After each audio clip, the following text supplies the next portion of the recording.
Hey everybody, wanted to do a quick video about moss stitch. I am definitely not good at moss stitch, but I wanted to kind of show you what I learned.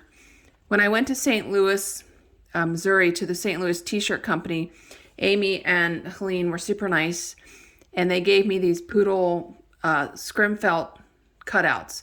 And so it kind of inspired me to do moss stitch. So Amy told me you go around the outside of your moss area with chain and then you fill it in. So I went around this twice and I've kind of been going along.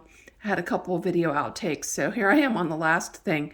So I circled it with the chain and then I'm going to do moss. But first of all, I wanted to kind of talk about what I've done. I'm not an expert. If y'all see something that's interesting or something I'm doing wrong, please let me know. But basically, what I've got here is I've got my, pretend this is my looper,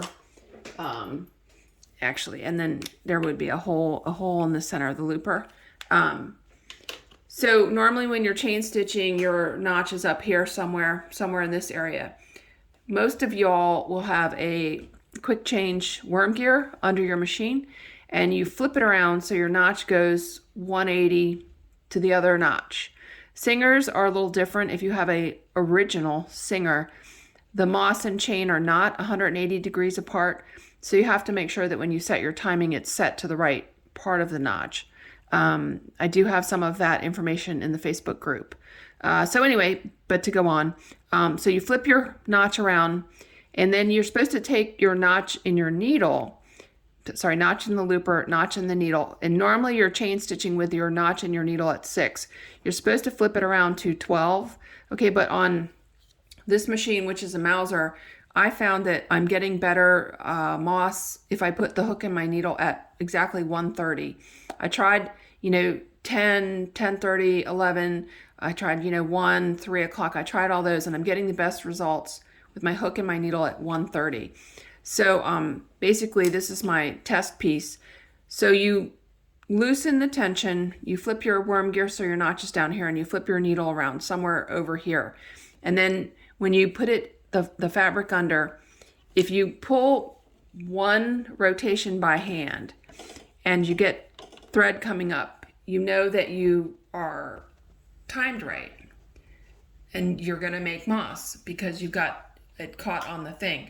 And this applies for chain stitch too. If you're not sure if your machine's working, if you just turn the needle over by hand one time, you see thread come up, you know that it's going to sew. But then if the thread breaks or something else, it might be tension, but your machine is timed right if you've got it catching thread.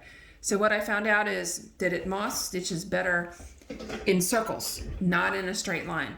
So I'm just going to kind of show you what I found out now. So I'm going to come in here, and I usually do my circle fill in a counterclockwise direction. So if I start going counterclockwise, you can see I'm getting some nice big loops of moss, okay? And I did have to loosen the tension. It doesn't really go well in a straight line, but as soon as I start to circle, it picks right back up. Now I'm going in clockwise direction, and it's making nice loops, and then also it makes loops in the counterclockwise direction. So that's moss stitching. Let me move over here real quick. So you can see here it's not really doing it in a straight line, but as soon as I start to circle, it picks it back up and it does a nice moss stitch. Okay, so I'm going to go into the Poodle now, and you can see it already dropped the loop. So when I pull my fabric out, I have to be careful not to pull out all the stitches that I just did. I will trim that. Now I'm going to start on my Poodle. So on the Poodle, I was practicing, and I already did these areas. I found that this one here, I thought I'd make it thicker with 2 passes, but you can see it's starting to curl the fabric up. You can see this is where I did 2 passes. And then this one is 1 pass, 1 pass, 1 pass. So I'm going to fill just a little bit of this area. I'm not going to do the whole thing, but just for the video, I'll show you how I'm filling. So I'm going to zoom y'all in a little bit so you can see what I'm doing. So I'm going to, oh great, I just unthreaded my machine. Oh wait, maybe I'm still attached. I think I've unthreaded my machine, and the reason I say that is because I'm not getting any thread. So I'm going to look in here, and I'm going to turn the handle under the table until I can see my notch here. You guys maybe can't see it, but the thread is not in the notch, so I'm going to have to rethread real quick.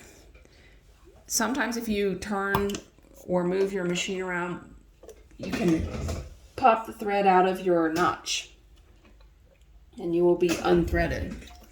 So I'll just rethread real quick. Sorry. Make sure my thread goes in the notch and it picks up, so I know I'm rethreaded. And then, oops, sorry. I'll pull it off the needle. Start back on my Poodle. Okay, so we start in here again. Like I said, I'll start by turning over by hand, and I got the thread, so I know I'm good to go. And now hopefully I won't lose my thread this time. So I'm going to go around the edge of my piece in tight circles, trying to stay inside the line.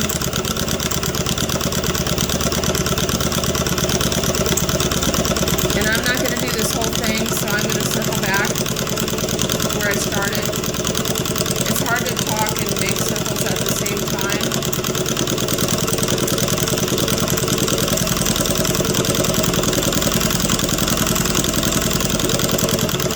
So I'm just going to pretend like this is the end of my piece.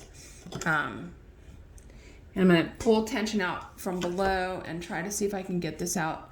So I know it's like it's pulling out my loops as I pull it away. Got it off. Oh, you can't see that. Hold on.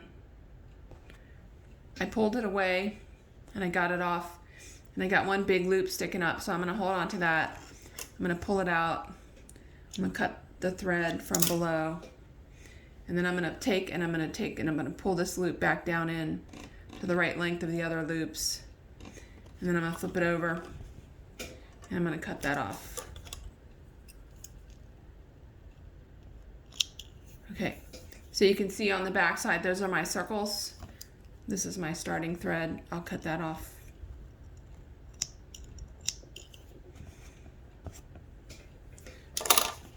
Flip it back over, and that's my moss. It's not the best moss, but it's moss. I'm sure I'll get better. So then I'll just finish going around the rest of the poodle. Finish going around the rest of the poodle. Anyhow, that's my moss stitch, and I think I probably should have outlined the black first. I'm not sure if I'm going to fill the body or not, but that's my moss poodle.